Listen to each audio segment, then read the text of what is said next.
Hi hello, welcome to my channel എൻ്റെ സ്വാദിലേക്ക് എല്ലാവർക്കും സ്വാഗതം. പിന്നെ എന്തെല്ലാം വിശേഷം? എല്ലാവരും സുഖമായിരിക്കുന്നല്ലോ. ഇന്ന് ഞാൻ വന്നിരിക്കുന്ന ഡിഷ് ഒരു ലഞ്ചിന് നമുക്ക് ഉപയോഗിക്കാൻ പറ്റിയാണ്. എന്നും ചോറ്, സാമ്പാർ, മീൻകറി മടുത്തില്ലേ?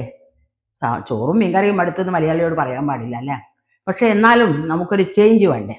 എപ്പോഴും ചോറുണ്ടോണ്ടിരിക്കുമ്പോൾ നമുക്ക് പെട്ടെന്നൊരു എന്തെങ്കിലും ഒരു ചേഞ്ച് വേണം തോന്നിയാൽ കഴിക്കാൻ പറ്റിയ, അതായത് നമുക്കുണ്ടാക്കി ലഞ്ചായിട്ട് ഉപയോഗിക്കാൻ പറ്റിയ ഒരു ഡിഷുമായിട്ടാണ് ഞാനിന്ന് വന്നിരിക്കുന്നത്. നമ്മുടെ കേരളത്തിൽ അത്ര പ്രാധാന്യം ഇല്ല ഇതിന്. പക്ഷേ നോർത്തേൺ സ്റ്റേറ്റിലൊക്കെ മാസത്തിൽ ഒരു പ്രാവശ്യമെങ്കിലും, പ്രത്യേകിച്ച് തണുപ്പ് കാലത്ത് ഉണ്ടാക്കുന്ന ഒരു വിഭവമാണിത്. കിച്ചടി ശരീരത്തിന് നല്ല ചൂട് തരുന്ന ഒരു ഡിഷാണ്. അതുകൊണ്ട് തന്നെ എല്ലാവരും കിച്ചടി തണുപ്പ് കാലത്താണ് കൂടുതൽ ഉപയോഗിക്കുന്നത്. നമുക്ക് മഴക്കാലത്തൊക്കെ ഇത് ഉപയോഗിച്ചാൽ നല്ല ഉറക്ക് കിട്ടും. എൻ്റെ അമ്മ പറയാറുണ്ട്, കിച്ചടി കഴിച്ച ദിവസം ഇന്ന് നന്നായിട്ട് ഉറങ്ങി ഞാൻ. അത് എല്ലാവർക്കും ഒന്ന് പരീക്ഷിച്ച് നോക്കാമല്ലോ അല്ലേ? കിച്ചടി നല്ല എല്ലാ ഇതും പച്ചക്കറികളും പിന്നെ പരിപ്പ് വർഗ്ഗങ്ങളും അരിയും എല്ലാം കൂടി കലർന്ന ഇതായതുകൊണ്ട്, അങ്ങനെയുള്ള ഒരു ഡിഷ് ആയതുകൊണ്ട് എല്ലാവർക്കും ഇഷ്ടപ്പെടും, കുട്ടികൾക്കും എല്ലാം ഇഷ്ടപ്പെടും. അതുകൊണ്ട് നമുക്കിന്ന് കിച്ചടി ഒന്ന് പരീക്ഷിച്ച് നോക്കാം. അതിനു വേണ്ട സാധനങ്ങളെ ഞാൻ ആദ്യമായിട്ട് നിങ്ങളെ പരിചയപ്പെടുത്തുകയാണ്. കിച്ചടിക്ക് പ്രധാനപ്പെട്ട മെയിൻ അരി, ഇത് പച്ചരിയാണ് ഞാൻ എടുത്തിരിക്കുന്നത്. ചില ആൾക്കാർ ഇത് നെയ്ച്ചോറിൻ്റെ അരി കൊണ്ട് ഉണ്ടാക്കാറുണ്ട്, ബിരിയാണിയൊക്കെ വെക്കുന്ന അരി. പക്ഷേ അതിൻ്റെ ഒന്നും അത്ര അത്യാവശ്യമില്ല. പച്ചരി കൊണ്ട് നല്ല കിച്ചടി ഉണ്ടാവും. 1 ഗ്ലാസ് പച്ചരി. അതിന് 2 തരം പരിപ്പ് വർഗ്ഗങ്ങളാണ് ഞാനിവിടെ എത്തിക്കുന്നത്. ഒന്ന് ഈ ചുവന്ന പരിപ്പ്, മസൂർ ദാൽ. മറ്റേത് നമ്മുടെ ചെറുപയർ പരിപ്പ്, വറക്കാത്ത ചെറുപയർ പരിപ്പ്. ഇത് രണ്ടും കൂടെ ഈ അരിയുടെ അളവുണ്ട്. അതായത് അരയായിട്ട് 1 ഗ്ലാസ് അരിയുടെ അതേ അളവ് അതും വന്നു കഴിഞ്ഞു. പിന്നെ ബാക്കി കുറച്ച് പച്ചക്കറികൾ. കോളിഫ്ലവർ. നിങ്ങൾ വിചാരിക്കും ഇതെന്താ മഞ്ഞ കളർന്ന്. ഞാൻ കോളിഫ്ലവർ ഉപയോഗിക്കുമ്പോൾ എപ്പോഴും ചൂടുവെള്ളത്തിൽ ഉപ്പും മഞ്ഞളും ഇട്ട് പതപ്പിച്ച് ആ വെള്ളം മറച്ച് 1-2 പ്രാവശ്യം ഞാൻ കഴുകും. കാരണം കോളിഫ്ലവർ നമ്മുടെ നാട്ടിലുള്ള ഒരു വെജിറ്റബിളേ അല്ല. കോളിഫ്ലവർ നല്ല തണുപ്പുള്ള കാലാവസ്ഥയിൽ മാത്രമേ വളരുള്ളൂ. അതുകൊണ്ട് അത് നമ്മളെ കേരളത്തിലെത്തി നമ്മൾ ഉപയോഗിക്കുമ്പോൾ എന്തായാലും അതിൽ കുറച്ചെല്ലാം മോശപ്പെട്ട സംഗതികൾ അടങ്ങിയിരിക്കും. പ്രത്യേക ഒരു കാരണം, കോളിഫ്ലവറിന്റെ തോലൊന്നും ഇല്ലല്ലോ, അത് നമ്മൾ അങ്ങനെയല്ലേ ഉണ്ടാക്കുന്നത്. അപ്പോൾ എന്തായാലും എല്ലാവരും കോളിഫ്ലവർ ഉപയോഗിക്കുമ്പോൾ വളരെ കെയർഫുൾ ആയിരിക്കണം. ഇനി നമുക്ക് ഈ പച്ചക്കറികളും മസാലകളും പരിപ്പ് വർഗ്ഗവും അരിയും എല്ലാം ഉപയോഗിച്ച് എങ്ങനെയാണ് കിച്ചടി എന്നുള്ള ഡിഷ് ആവുന്നതെന്ന് ഒന്ന് കാണിച്ചു തരാം. ആദ്യം തന്നെ ഗ്യാസ് സ്റ്റൗ കത്തി ഒരു കുക്കർ വെക്കുക. കുക്കർ വെച്ചതിന് ശേഷം കുറച്ച് എണ്ണ, ഒരു 2 ടീസ്പൂൺ എണ്ണ ഒഴിക്കുക. സാധാരണ സ്വതവേ കടുവെണ്ണയാണ് ഇത് കൂടുതൽ ടേസ്റ്റി. പക്ഷേ നമ്മൾ വെളിച്ചെണ്ണയുടെ ആൾക്കാരാണല്ലോ, നമുക്ക് വെളിച്ചെണ്ണ തന്നെ ഇടാം. അത് ഇട്ടതിന് ശേഷം ചൂടാവട്ടെ. ചൂടായി കഴിയുമ്പോൾ, നന്നായി ചൂടായതിന് ശേഷം, നിങ്ങൾക്കറിയാലോ ഞാൻ എപ്പോഴും കാണിക്കുന്ന ഒരു മസാലയാണ് ജീരകം. വയറിന് നല്ലതാണ്. ഈ പയർവർഗ്ഗങ്ങളും പരിപ്പ് വർഗ്ഗങ്ങളെല്ലാം ഉണ്ടാകുമ്പം ഗ്യാസിൻ്റെ പ്രശ്നം ഉണ്ടാവും.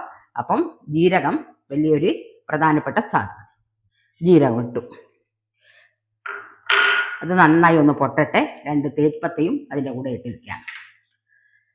ഇത് എല്ലാവരും എന്തായാലും കഴിച്ചു നോക്കണം. കാരണം ഇത് എളുപ്പമാണ് ഉണ്ടാക്കാനും. ഇതിൻ്റെ പപ്പടം, അച്ചാർ, ഇത് രണ്ടുമാണ് ഇതിൻ്റെ കൂടെ നമുക്ക് കഴിക്കേണ്ടത്. ഇനി നെക്സ്റ്റ് ഞാൻ ചേർക്കാൻ പോകുന്നത് ഉള്ളിനെ പറ്റി പറയുകയാണെങ്കിൽ, നോർത്തേൺ സ്റ്റേറ്റിലെ മാർവാടിയോ ഗുജറാത്തിയോ ഈ ഐറ്റം ഉണ്ടാക്കുകയാണെങ്കിൽ അവർ ഉള്ളി ചേർക്കില്ല. കാരണം അവർ നോൺ വെജിറ്റേറിയൻ കഴിക്കാത്ത ആൾക്കാരാണ്. നോൺ വെജിറ്റേറിയൻ കഴിക്കാത്തവർ ഉള്ളിയും വെളുത്തുള്ളിയും ഉപയോഗിക്കുന്നില്ല. അത് ഞാൻ അവിടെ എത്തിയപ്പോഴാണ് എനിക്ക് മനസ്സിലായത്. ഇനി കുറച്ച് ഉള്ളി ചേർക്കാം. അധികം കറുത്ത് വരുമൊന്നും വേണ്ട, ഇതൊന്നും ബ്രൗൺ കളറൊന്നും ആവണ്ട. എല്ലാം നല്ല ഒരു ലൈറ്റായിട്ട് അതിൻ്റെ പച്ചച്ചുള മാറിയാൽ മാത്രം മതി. ഉള്ളി ചേർത്തു. ഉള്ളി ഒന്ന് വാടുമ്പോൾ നമുക്ക് ഇഞ്ചി വെളുത്തുള്ളി ചതക്കിയത്. ഉള്ളിയെല്ലാം ഒന്ന് കളർ മാറാൻ, അങ്ങനെ ബ്രൗൺ കളറൊന്നും ആവാനേ പാടില്ല. അതിന് വാടി വരുമ്പോൾ സമയത്ത് ഇഞ്ചി വെളുത്തുള്ളി പേസ്റ്റ് അതിൻ്റെ. ഇനി നമുക്ക് മസാലകൾ ചേർക്കാം. മല്ലിപ്പൊടി, മുളക് പൊടി, മഞ്ഞൾപ്പൊടി. ആ സമയം കുറച്ച് കുറച്ച് വെക്കണം ഗ്യാസിൻ്റെ. മല്ലിപ്പൊടി, മുളക് പൊടി, മഞ്ഞൾപ്പൊടി. പിന്നെ 4 ഗ്രാമ്പു എടുത്ത് തരിതരിപ്പായി പൊടിച്ചത്.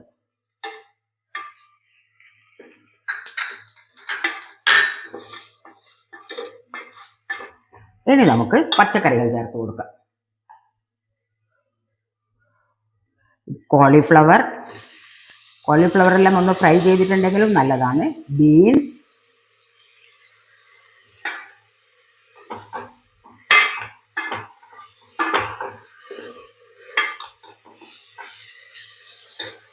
ഉരുളക്കിഴങ്ങ്, ചെറിയൊരു ഉരുളക്കിഴങ്ങ് ഞാൻ എടുത്തിട്ടുള്ളൂ. ക്യാരറ്റ്, 2 പച്ചമുളക് അരിഞ്ഞത്.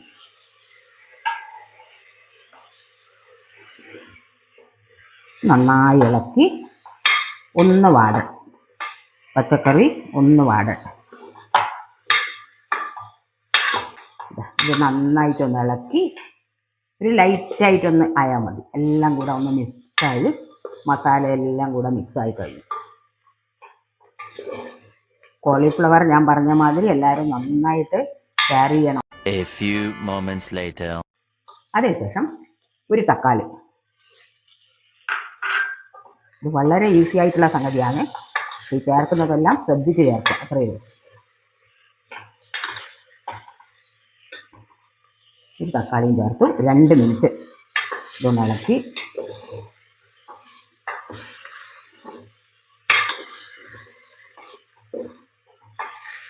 പിന്നെ നമുക്ക് ഇത് ചേർക്കാം. അരി, 2 തരം പരിപ്പ് വർഗ്ഗങ്ങൾ.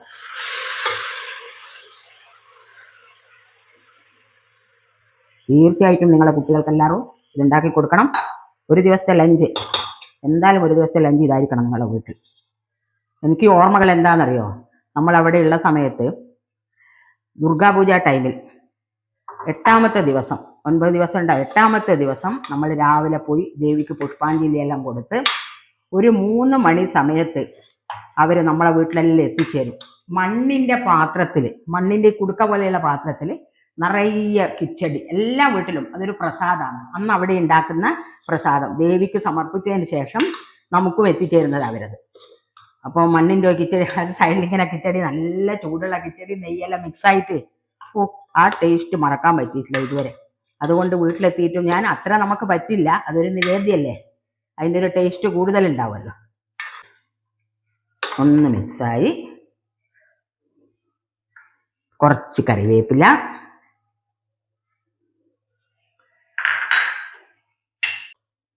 കുറച്ച് ഉപ്പ്.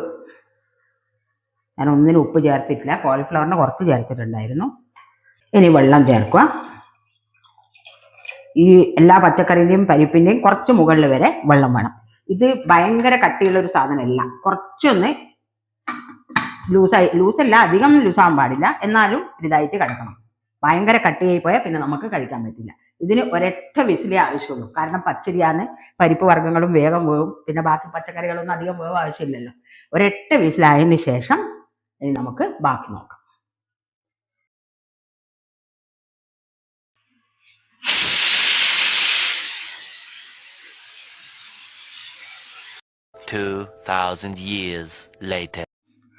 ഇപ്പം ഇതെല്ലാം ഗ്യാസെല്ലാം പോയി കഴിഞ്ഞു, സ്റ്റീം മുഴുവൻ പോയി. ഇനി നമുക്ക് തുറന്ന് നോക്കാം. ഒരു വിസിൽ മാത്രമേ ആവശ്യമുള്ളൂ. നമ്മുടെ കിച്ചടി റെഡി ആയിരിക്കുന്നു. ഇത്ര തന്നെ ക്വാണ്ടിറ്റിയിൽ വെള്ളം വേണം. അധികം കട്ടയായി പോയാലും കഴിക്കാൻ പ്രയാസമാണ് തീരെ. ഇതിപ്പോൾ ഒന്നും കൂടെ ഇനി കുറുകും തണുക്കുന്ന സമയത്ത്. എല്ലാ പച്ചക്കറിയും നന്നായി വെന്ത് വന്നിട്ടുണ്ട്. ഇനി നമുക്ക് വേറൊരു പാത്രത്തിലേക്ക് മാറ്റാം.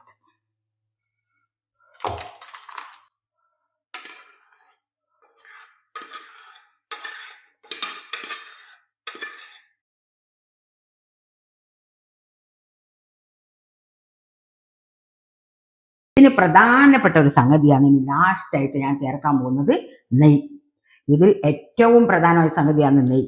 നെയ്യ് കിച്ചടിക്ക് ഏറ്റവും പ്രധാനപ്പെട്ട ഒരു സാധനമാണ്. ഇത് വേണമെങ്കിൽ നിങ്ങൾക്ക് ഒരുമിച്ച് ചേർക്കാം, അല്ലെങ്കിൽ ഓരോരുത്തർക്കും പ്ലേറ്റിൽ വിളമ്പി കൊണ്ടുകൊടുക്കുന്ന സമയത്ത് അതിൻ്റെ മുകളിൽ ചേർത്താലും മതി. ഇതാണ് ഇന്നത്തെ നമ്മുടെ ലഞ്ച്. എന്തായാലും എല്ലാവർക്കും ഇഷ്ടപ്പെട്ടിട്ടുണ്ടാവുമെന്ന് കരുതുന്നു. എല്ലാവരും ഉണ്ടാക്കി നോക്കണം. ഇതേ കൺസിസ്റ്റൻസിയിൽ തന്നെ അത് വരണം. അതിൻ്റെ കണ്ടില്ലേ ഇത്രയും വെള്ളത്തിൻ്റെ ഇത് നമ്മൾ പ്ലേറ്റിൽ വിളമ്പി മാറ്റി വെക്കുമ്പോഴേക്കും ഇനിയും കട്ടിയാവും കുറച്ചും കൂടെ. അങ്ങനെ നമ്മുടെ കിച്ചടി ലഞ്ച് റെഡി ആയിരിക്കുന്നു. 2 പപ്പടവും കുറച്ച് അച്ചാറും ഉണ്ടെങ്കിൽ അടിപൊളി ലഞ്ചാവും നിങ്ങളുടേത്. എല്ലാവരും ട്രൈ ചെയ്ത് നോക്കുക. പച്ചക്കറിയുണ്ട്, പിന്നെ അരിയുണ്ട്, പയർ വർഗ്ഗങ്ങളുണ്ട്, എല്ലാം മിക്സ് ആയിട്ടാണ്. എല്ലാവരും ട്രൈ ചെയ്ത് നോക്കുക. ലൈക്ക് അടിക്കുക, ഷെയർ ചെയ്യുക, സബ്സ്ക്രൈബ് ചെയ്യാൻ മറക്കരുത്. ഇനി അടുത്തൊരു ഡിഷുമായി വരുന്നത് വരെ ബൈ.